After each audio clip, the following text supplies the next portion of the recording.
Um die Wartezeit auf diesen hier zu verkürzen, habe ich mir was ganz Besonderes ausgedacht. Wir sprechen über die normale und Limited-Version des vielleicht besten Tigers von Kobi. Und wenn ich sage, wir sprechen drüber, meine ich nicht nur mich, sondern wir haben hier heute einen Stargast, auf den es sich richtig lohnt zu warten. Ich sage nur, Barkhafts.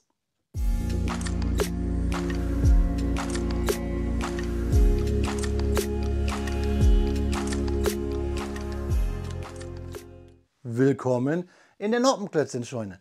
Mein Name ist Blockstar und ja Freunde, wie kann man Wartezeit am besten überbrücken?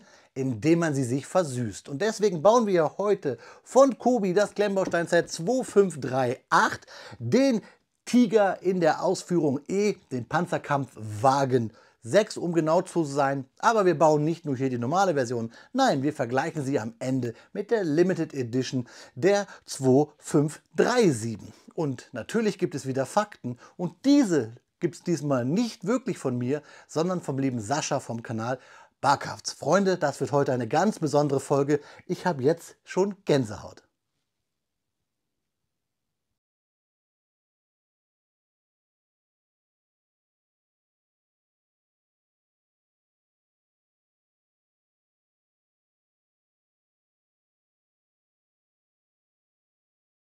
Ja, Freunde, da haben wir den von vielen als schönsten Tiger von Kobi bezeichneten Panzerkampfwagen 6 Tiger Ausführung E hier auf den Bautisch aus der ersten Welle 2021. 800 Steinchen aus der Historical Collection World War II, die 2538, unseren Tiger 1 in Anthrazit. Hier mit Panzerkommandanten. Schönes altes Kobi-Karton-Design. Wir schauen uns die Rückseite an. Da sehen wir, dass wir die Luken aufmachen können. Wir können in den Motorraum schauen.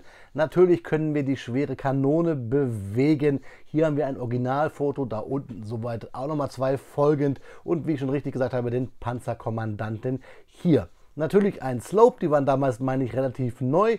Und das ganze Fahrzeug wird 29,5 cm lang und je nach Rohrstellung 11 cm hoch. Viel wichtiger ist jetzt ja, wann wurde dieses Set produziert? Genau, finden wir auf der Innenseite. Und was verbirgt sich dahinter? Das schütteln wir mal kurz raus. Ja, Freunde, da haben wir die Anleitung aus dem Karton geschüttelt, sowie 3 Bauabschnittstüten. Die 1, die 2 und die 3, alles im schönen Anthrazit oder Schwarz. Mehr Farben, außer vielleicht ein bisschen Braun und Hellgrau, haben wir ja gar nicht. Wir legen es uns mal an die Seite und schauen uns diese schöne alte Anleitung an. Natürlich geklammert. Wir haben hier die Altersempfehlung ab 8 Jahren, eine traurige Zwiebel.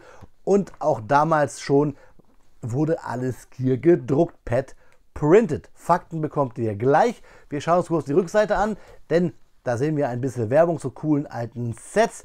Werde ich euch alles nach und nach versprochen, wenn es mein Geldbeutel hergibt, auch zeigen.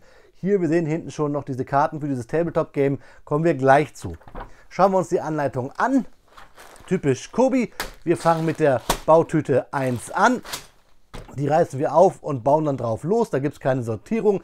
Der erste Schritt ist farblich. Im nächsten Schritt haben wir dann das, was wir bauen, farblich und den Step davor schon ausgegraut. Die Rechtecke zeigen uns, welche Steine wir brauchen. Pfeile weisen uns den Weg. Und wir haben ab und zu auch nochmal Zahlen, wenn wir es hier öfter bauen müssen, also zweimal. Und es gibt so Anlegehilfen, dass wir sehen können, welche Fliese, Flat-Teile im Englischen wir brauchen. Also hier eine 1x2er. Fertig ist das Set dann nach 135 Bauschritten auf diese 3 Tüten verteilt. Kobi hat keine Seitenzahlen, deswegen zählen wir hier immer die Bauschritte. Letzte Seite dann immer Teileübersicht. Da könnt ihr dann sehen, wenn euch Teile fehlen, beziehungsweise könnt ihr es vergleichen. Und hier unten könnt ihr dann die Teile reklamieren. Und ihr könnt ja mal oben auf dem i schauen, da wird euch die Kobi Playlist angezeigt, welches dieser Sets ich schon gebaut habe. Ich kann euch sagen, das ist ein hoher Prozentsatz an diesen Sets, die ich schon gebaut habe. Egal, Freunde, wollen wir nicht mit Fakten sparen, denn die bekommt ihr jetzt, während ich dieses Set baue. Euch viel Spaß bei der Faktenzeit und mir beim Klemmen.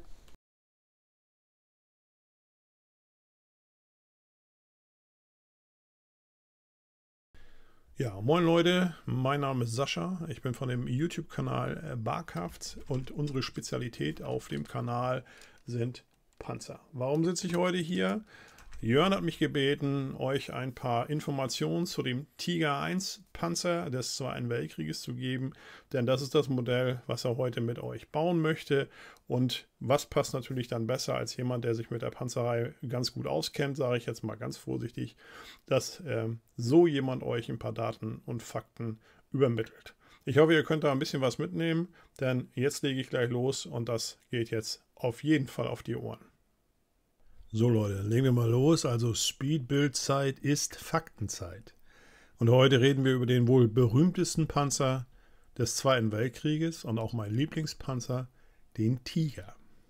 So, damit auch alle Spezialisten beruhigt sind und wir alle Fakten richtig zusammensetzen, sagen wir mal den gesamten Titel. Also wir reden hier von dem Panzerkampfwagen 6 Sonder-Kfz 181 und im Sprachgebrauch natürlich als Tiger 1 bekannt. Das war eine der beeindruckendsten und gefürchtetsten Waffen des Zweiten Weltkrieges in der Panzerkriegführung. Seine Entwicklung, Erprobung und der anschließende Einsatz sind Meilensteine in der Geschichte der Panzerkriegsführung. Diesen Text hier, den wir zusammengestellt haben, der beleuchtet kurz mal die technische Entwicklung, auch die strategische Bedeutung des Tiger-Panzers, ohne Einschätzung oder andere Meinung einzubeziehen.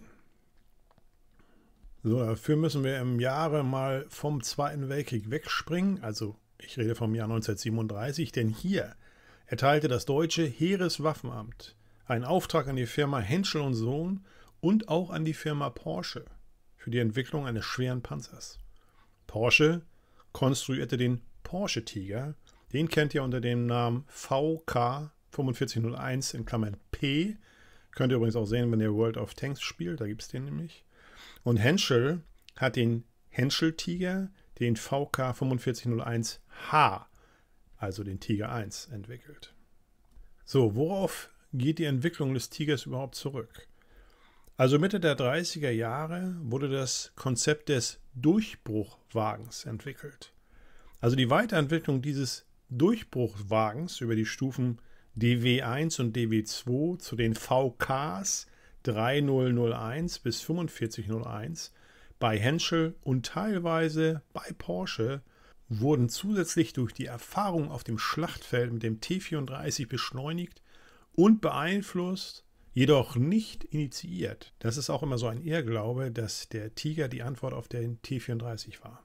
Das war eher der Panzer V Panther.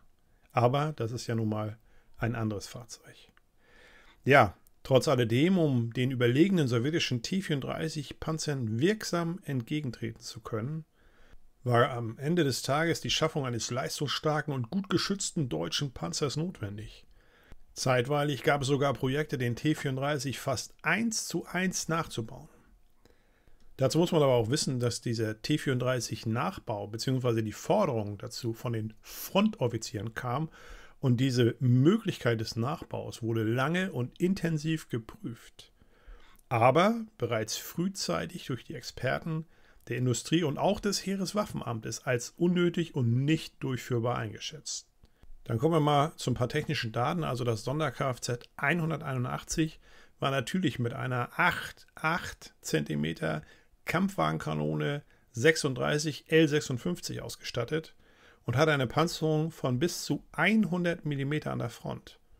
Sein Gewicht betrug beeindruckende 56 Tonnen und er wurde von einem Maybach HL 210 V12 Motor angetrieben, der 650 PS leistete. Dazu sei gesagt, das war ein bisschen wenig. Ja, die Erprobung des Panzerkampfwagens 6 begann 1942. Es wurden verschiedene Tests und Übungen durchgeführt, um seine Leistungsfähigkeit und Zuverlässigkeit sicherzustellen. Die Ergebnisse zeigten, dass der Tiger 1 eine beeindruckende Feuerkraft und eine hervorragende Panzerung hatte. Während seiner Erprobung wurden einige technische Verbesserungen am Tiger 1 vorgenommen. Diese betrafen unter anderem die Antriebsmechanik und die Munitionslagerung, um die Geschwindigkeit und auch die Effizienz zu steigern. Der Tiger wurde erstmals 1942 an der Ostfront eingesetzt, wo er aufgrund seiner überlegenen Panzerung und auch der Feuerkraft schnell zu einer ernsthaften Bedrohung für die Rote Armee wurde.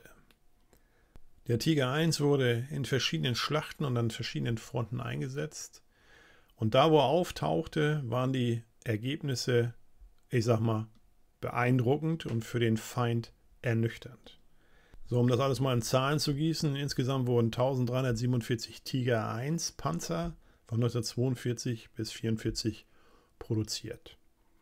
Aufgrund seiner Komplexität und der Ressourcenintensivität war die Produktion begrenzt. Der Tiger I wurde an verschiedenen deutschen Panzerfabriken produziert. Die Hauptproduktionsstätten, die wollen wir hier mal kurz durchgehen. Das war Henschel & Sohn, die Firma Porsche und auch die Nibelungenwerke. Ja, die Tiger I wurde in Panzerabteilungen eingesetzt, das heißt kleinere Verbände und dann auch wieder an verschiedenen Fronten. Also es gab jetzt keine eigene Panzerdivision, die nur aus Tigern bestand. Man muss natürlich auch erwähnen, dass später noch der Tiger II dazu kam. Der löste den Tiger I allerdings nicht ab, sondern war eine Weiterentwicklung, weil die Forschung und die Technik ja weiter voranschritten und somit hatte dieser Tiger II oder auch Königstiger noch mehr Feuerkraft und noch bessere Panzerung. Ja, wer Stärken hat, hat auch Schwächen. Natürlich war die ungünstige Formgebung, also die kantige Formgebung des Tigers nicht optimal, wenn man den Panther anschaut. Der hat natürlich Schrägungen, was bei Panzerung wesentlich besser ist. Das starke Gewicht und natürlich die schlechte Motorisierung waren auch die Achillesferse von dem Tiger I.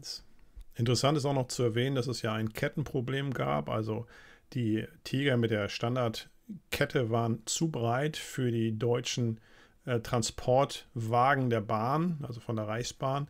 Also musste immer, wenn ein Tiger auf einen Zug geladen wurde, eine sogenannte Verladekette aufgezogen werden. Die war 20 cm schmaler als die normale und das dauerte natürlich auch ewig. Aber unterm Strich muss man auch sagen, der Tiger war keine Wunderwaffe. Er war also fast allen feindlichen Panzern überlegen, aber er war nicht das Ende der Fahnenstange. Also das darf man nie vergessen. Also es ist keine wirkliche Wunderwaffe gewesen. So, natürlich am Ende die Frage, wie viel gibt es davon noch? Also es gibt tatsächlich 9 Tigerpanzer weltweit. Die sind aber nicht alle in einem fahrbereiten Zustand und tatsächlich kann man von diesen 9 nur 6 Stück sich anschauen, also öffentlich und zugänglich sind die aufgestellt. Dann haben wir, wenn wir das genau nachvollziehen, 2 haben wir in Russland, 2 haben wir in Frankreich. Einen haben wir natürlich in England, den 131er in Bovington und einer steht noch in Australien. Die anderen 3 sind mehr oder minder in der Instandsetzung oder noch nicht für die Öffentlichkeit zugänglich. So, das sollte eigentlich als Einführung für die Nicht-Panzerleute unter euch genügen.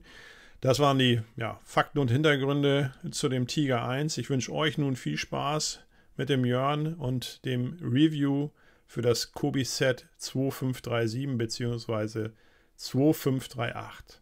Ja, und wenn ihr noch mehr über Panzer wissen wollt, dann müsst ihr mal auf den Kanal Barkrafts kommen. Da kriegt ihr eine Menge Ketten um die Ohren gehauen. Bis dahin, bleibt sauber, Leute. Wow, Freunde, was für Fakten, oder? Spaßeshalber würde ich sagen, ich hätte es nicht besser machen können.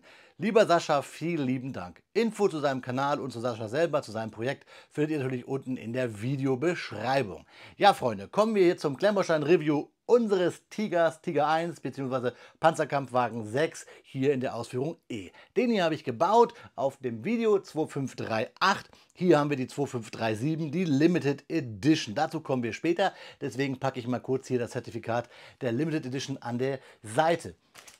Beim Bauen hatten wir natürlich eigentlich fast keine Probleme, deswegen zeige ich euch die Anleitung auch nicht. Ich verlinke sie euch aber auch unten in der Videobeschreibung. Wir haben ein paar Steine über, das finde ich super. Gucken wir uns unser Schätzchen an. Erstmal muss man sagen, breite Ketten, das Fahrzeug läuft richtig gut, hat nur einen eingebauten Rücktritt hier hinten. Die Blende, ne, wenn sie unten ist, hat man quasi einen Rücktritt. Ihr seht das hier, dann bremst es da.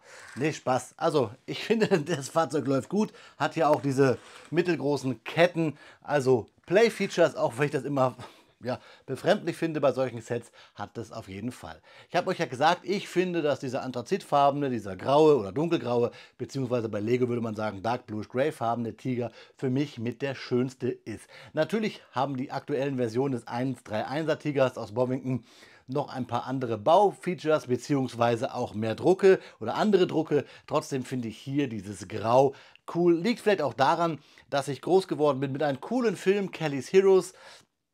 Ihr kennt ihn bestimmt, Stoßtrupp Gold auf Deutsch. Und da gab es auch schwarze bzw. dunkelgraue Tiger. Auch wenn das umgebaute T34 waren. Aber deswegen hat sich bei mir so ein Grau für einen Tiger eingebrannt. Schauen wir uns das Fahrzeug einmal an. Fangen wir vielleicht hier mit der Figur an. Unseren Panzerkommandanten hier im Schwarz mit den typischen rosa Litzen bzw. roten Litzen hier mit Kopfhörern.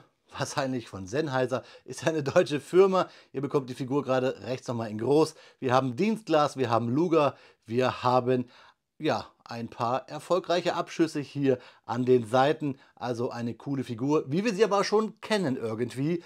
Kommt uns bekannt vor, beziehungsweise Kobi baut da ja evolutionär drauf auf. Und wir haben die Figur auch gleich nochmal beim 2537. Deswegen packe ich die Figur hier kurz an die Seite, denn wir schauen uns die später ja quasi da nochmal an.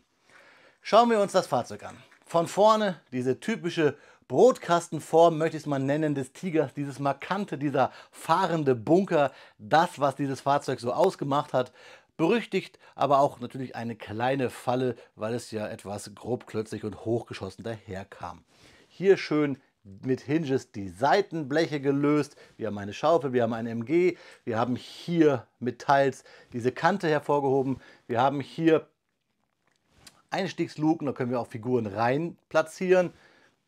Hier das gleiche, die typischen Kobi-Luken. Das Fahrzeug ist schon ein bisschen verstaubt, da die Produktion dieses Videos ein bisschen gedauert hat, was nicht an Sascha lag, sondern an mir. Ich musste ja schließlich hier auch 2 Fahrzeuge bauen. Dann hier am Turm ein paar Drucke. Hier angedeutet dieses Gelenk für das Geschütz, glaube ich. Hier vorne dann auch nochmal die Bewaffnung angedruckt. An der Seite hier das gleiche. Hier hinten dann Luken angedruckt für die Munitionszufuhr und hinten hier das gleiche, quasi dieser Starter. Man konnte diese Panzer ja quasi ankurbeln. Ich möchte mal fast behaupten, aufziehen wie ein Spielzeugroboter. Nein, Spaß.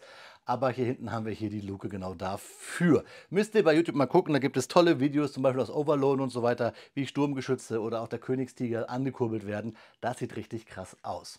Ja, hinten ein Helm.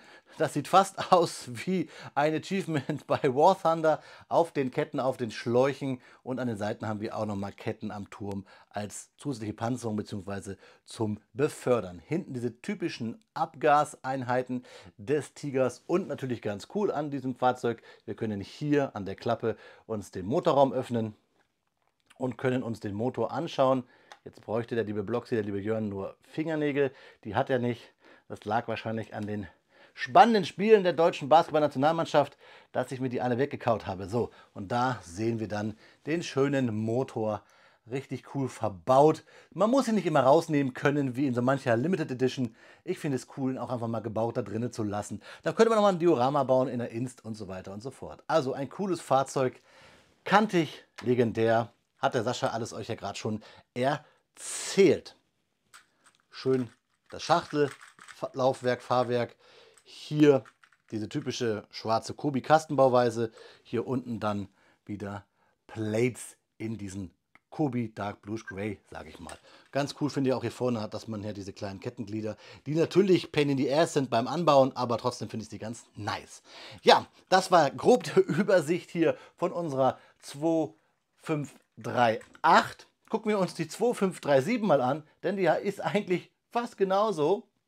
Hat nur eine Sache mehr, neben einem Kommandanten, der seine Luger verliert, dass wir hier Nebeltöpfe haben. Wir haben hier am Fahrzeug an den Seiten Nebeltöpfe und was ich bei beiden vergessen habe zu erwähnen, natürlich, dass wir hier auch noch Antennen haben und die obligatorischen Balkenkreuze. Also wenn ihr euch das Fahrzeug anguckt, es hat eigentlich nur die Nebeltöpfe. Wir stellen es mal hier so hin. Die Komparsen, wie man so schön im Englischen sagt. Das Fahrzeug ist komplett identisch, bis auf hier die schwarzen Nebeltöpfe, die hier rechts bei der normalen Version fehlen. Gucken wir uns auch von der Seite nochmal an, beide gleich. Beide auch diese typische schräge Form, die es auch ikonisch macht, der Schutzbleche, möchte ich mal sagen. Und dann von hinten sexy Back dieses Kampffahrzeuges. Auch gleich, außer dass hier ein Kettenglied fehlt. Das ist mir wahrscheinlich abgegangen. Ja, Freunde, habe ich aber genug Kettenglieder. Also ein cooles Fahrzeug. Mehrwert zur Limited Edition.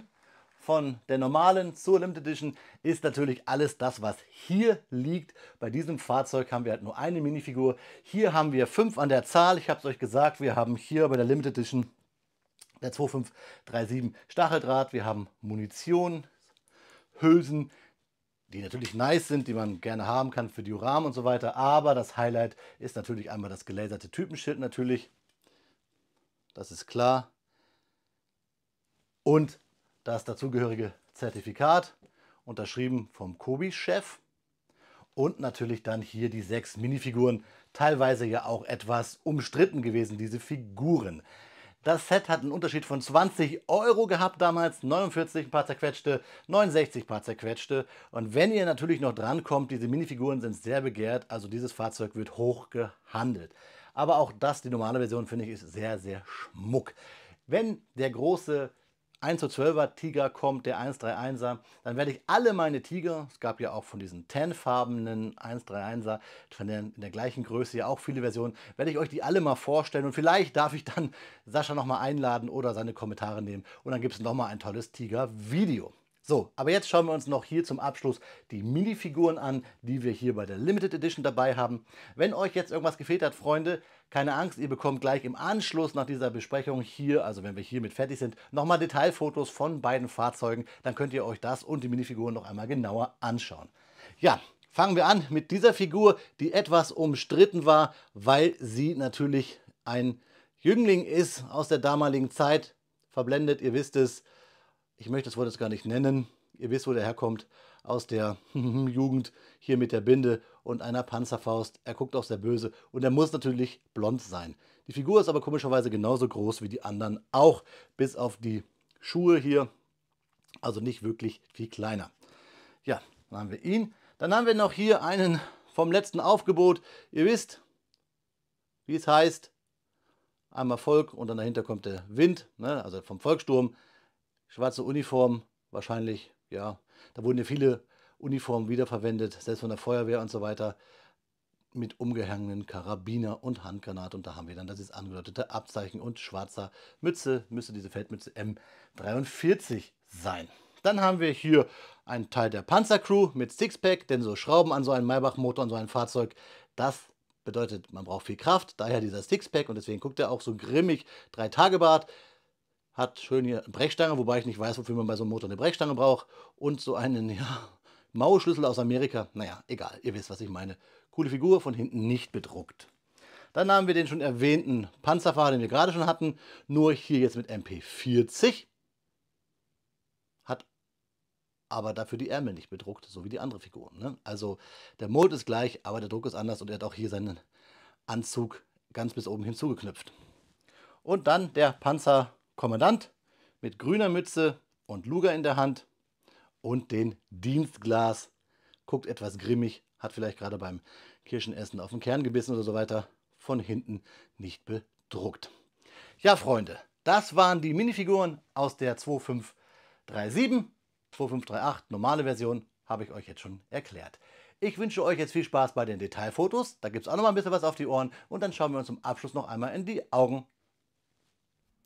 An dieser Stelle gibt es für euch, wie versprochen, Detailfotos von den beiden Modellen von Kobi, die ich hier euch gerade vorgestellt habe. Der 2537 in der Limited Edition und der 2538 als normale Version des Tiger 1 Ausführung E. Wir starten mit der 2538, der normalen Version, und dann mit der Limited. Erkennt ihr daran, dass alle Figuren zuerst neben dem Fahrzeug stehen.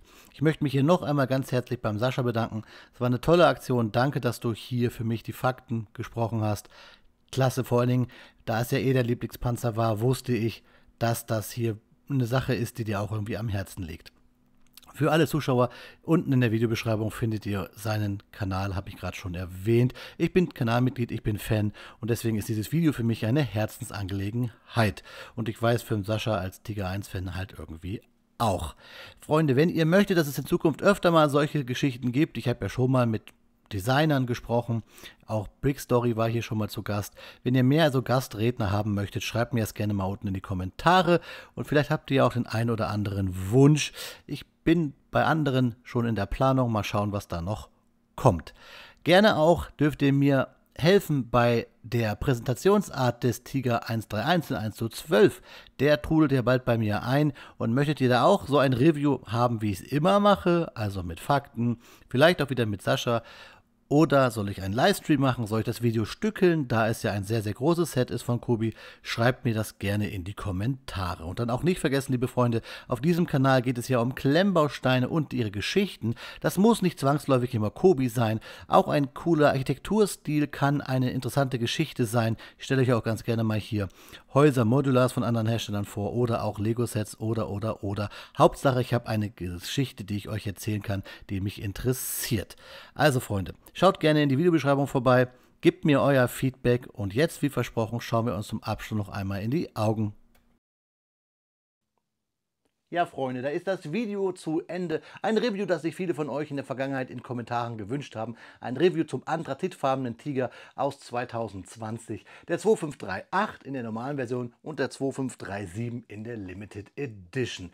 Dieses Video hat mich sehr glücklich gemacht. Vielen lieben Dank dann nochmal an den lieben Sascha. Ich habe es jetzt 3-4 Mal gesagt, aber ich könnte ein ganzes Danke-Video nur machen, weil es war einfach klasse, mal von jemand anderem, von jemand mit so einer Expertise wie den lieben Sascha, Speedbildzeit ist Faktenzeit zu hören. Ich hoffe, es hat euch gefallen.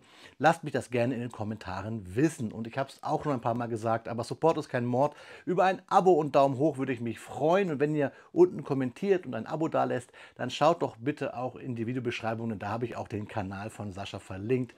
Ich würde euch da auch ein Abo empfehlen. Ich bin sogar Kanalmitglied, weil diese Geschichten, diese Fakten von seinem Team sind klasse. Und ich kann da auch viel herausziehen für meinen Kanal. Und ich habe Saschas Nummer im Telefon. Wer weiß, was da alles noch raus wird. Ich würde mich freuen. Sascha, du hast meine Nummer, ich habe deine. Vielleicht hören und sehen wir uns mal bald wieder. Ich hoffe, ihr da draußen auch. Ich hoffe, ihr hattet Spaß. Ein Punkt noch, den Maßstab, den habe ich grob geschätzt. Bitte nagelt mich nicht dran fest, aber dieses Fahrzeug ist 1:28, 1:29. Und dann, Freunde, ich habe schon viele Videos auf dem Kanal. Schaut euch ruhig auch mal ein paar ältere an. Ich bin ja Kobi-Sammler. Und auch ältere Kobi-Sets, finde ich, haben Wert, ihre Geschichte erzählt zu bekommen. Ihr wisst ja, ich finde jedes Set, egal wie groß oder klein, egal von welchem Klemmbausteinhersteller, hier sind wir bei Kobi und klar haben wir hier gerade Panzer, aber ich habe ja auch hier schon Schiffe und Häuser und auch Lego und so weiter vorgestellt. Wichtig ist die Geschichte, die ich euch erzählen möchte. In diesem Sinne, habt eine schöne Zeit. Bei Panzern bleibe ich dabei. Gute Fahrt, auf Wiederbauen, euer Freund, der Blockstar.